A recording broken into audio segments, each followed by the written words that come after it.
వర్ధిల్లాలి బీసీల ఐక్యత. జై బీసీ, జై బీసీ, జై తెలంగాణ.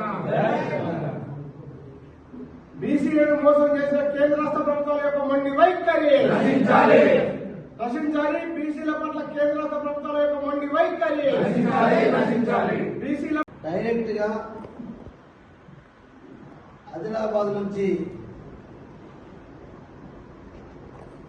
బీసీ నాయకులందరూ ముఖ్యమంత్రి గారిని ప్రశ్నిస్తున్నారు.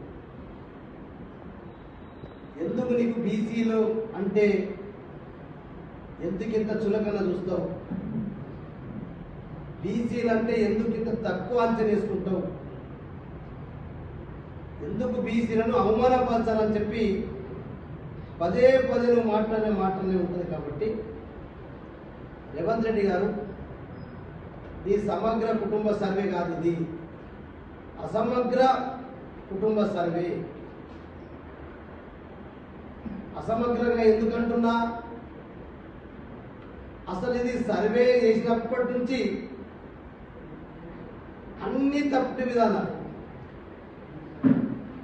ఏ ఒక్కటి కూడా సరైన విధానంగా నువ్వు పాటించలేదు. అందుకే ఇది సమగ్ర సర్వే కాదు, అసమగ్ర సర్వే. దీనికి ఎక్కడైనా సూపర్వైజర్ ఉండేనా? దీని మీద నిఘా విభాగం మీద ఉండేనా? దీని మీద ఒక సూపర్వైజర్ లేదు, దీనికి ఒక సంబంధించినటువంటి ఆఫీసర్స్ లేరు.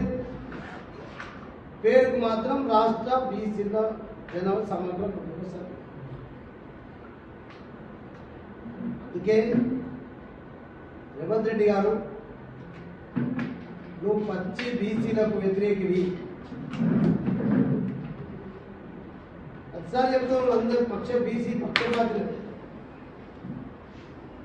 పక్కా బీసీలకు వ్యతిరేకమైనటువంటి ముఖ్యమంత్రి ఎవరైనా ఉన్నారంటే అది రేవంత్ రెడ్డి గారే.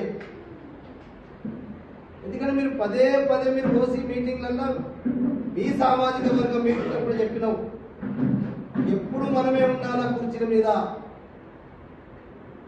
ఎప్పుడు మనమే పాలకులు ఉండాలని చెప్పి ఈ సామాజిక వర్గ మీటింగ్లో చెప్పినావు. అనేక సంభాషణలు కూడా చెప్పినావు.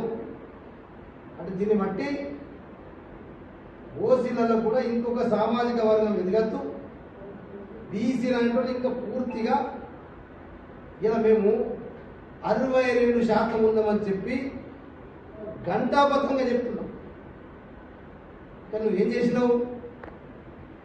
56% తీసుకొచ్చి దీంట్లో ఉన్నటువంటి ముస్లిం బీసీలే 10% ఉన్నారంటే ఎంత అన్నట్టు? మేము 56లో బీసీలో ఉన్నటువంటి ముస్లిం 10% తీసేస్తారట, మేము 46% బీసీ ఉన్నట్టు చెప్తుంది.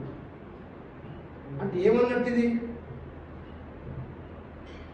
ఇలా పక్కా హిందూ బీసీలే 56% ఉన్నారు. అందుకే నేను రేవంత్ రెడ్డి గారు డిమాండ్ చేస్తున్నా, ఇది అసమగ్రంగా చేసినటువంటి సర్వే కంటే నిజంగానే ఇది నిజమైందని చెప్పి నీకు దమ్ము ధైర్యం ఉంటే రాష్ట్రంలో ఒక్కొక్క జిల్లాలో ఒక మండల్ పైలట్ ప్రోగ్రాం పెట్టి ఒక మండల్ పైలట్గా తీసుకొని ఆ మండల్ని పూర్తిగా డాటా ఎట్లా తీయాలి, రాష్ట్రంలో ఏ కులస్తులు ఎందరో చెప్పేది పేపర్లు ఇచ్చినామో ఒక్క మండల్ రాష్ట్రంలో ఉన్నటువంటి 33 జిల్లాలలో 33 మండలాల్లో పైలట్ ప్రోగ్రాం పెట్టు. పైలట్ ప్రోగ్రాం కింద ఒక మండలానికి అన్ని మేము బీసీ నాయకులందరూ కలిసిపోతాం. మరి ఆ మండలంలో బీసీలలో ఉన్నటువంటి ఉపకులాలు ఎన్ని, ఆ ఉపకులాల వారిగా ఉన్నటువంటి జాబితా ఏంది క్లియర్ కట్గా అర్థమవుతుంది. అప్పుడు రేవంత్ రెడ్డి గారిని సమగ్ర అని చెప్పి మేమే మీకు క్షమాపణ చెప్తాం సార్, మేము తప్పు మాట్లాడారు. ఎందుకంటే మా సామెత ఉంది, ఆదిలాబాద్ భాషలో ఏమంటారు, రొట్టెపిట్ట పేదలకు నక్కాశ పట్టదు. అంటే ఒంటే పేదలకు నక్కాశ పడ్డట్టు ఇయ్యాల మీ పార్టీలో ఉన్నటువంటి బీసీలు కూడా నాకు ఎందరో మంది దగ్గర ఉన్నారు. ఇలా వాళ్ళల్లో కూడా గుసగుసలు ఉన్నాయి.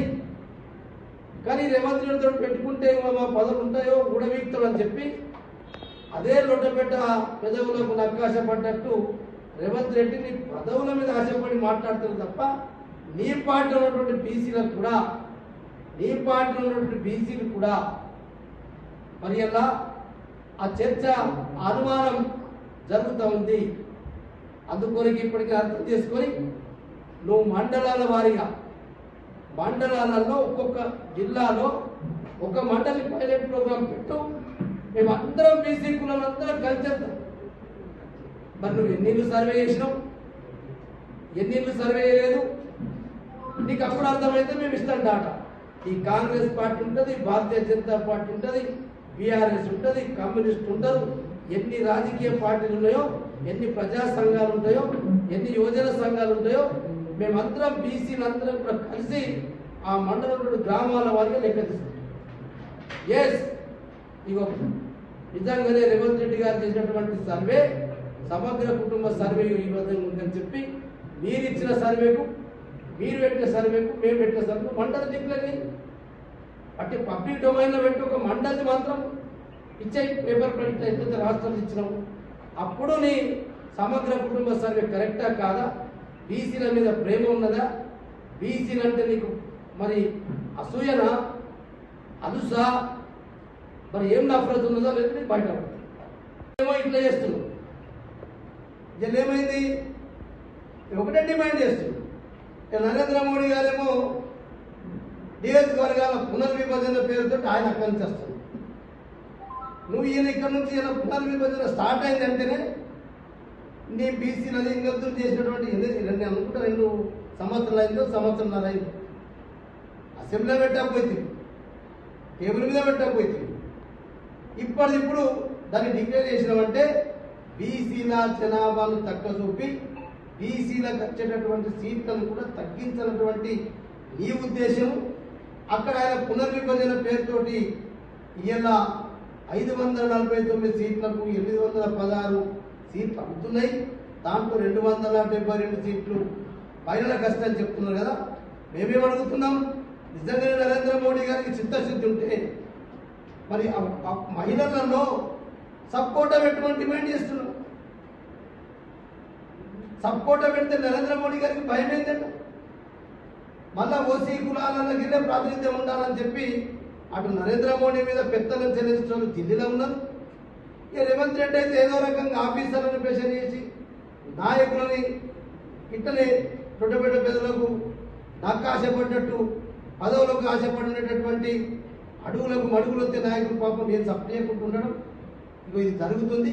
ఒక పక్క పునర్విభజన పేరుతోటి బీసీల మహిళలలో సపోర్టా పెట్టకుండా నరేంద్ర మోడీ గారు మోసం చేస్తుంటే ఇక్కడ రేవంత్ రెడ్డి గారు కూడా ఈయన ఏమైంది, ఈ బీసీ జనాభా సమగ్ర కుటుంబ సర్వే అన్నావు కదా, అంటే దాంట్లో ఓసీల ప్రాతినిధ్యం చూపించడానికే ఈయన లిస్ట్ పెట్టారు. మరి ముఖ్యమంత్రి కులాన్ని ఎక్కువ చూపెట్టుకుంటున్నాడు అంటే లేని కులాన్ని ఎక్కువ చూపెడతావు, ఉన్న కులాన్ని తొక్కేసి తక్కువ చూపెడతావు. ఇది ఎక్కడ న్యాయం?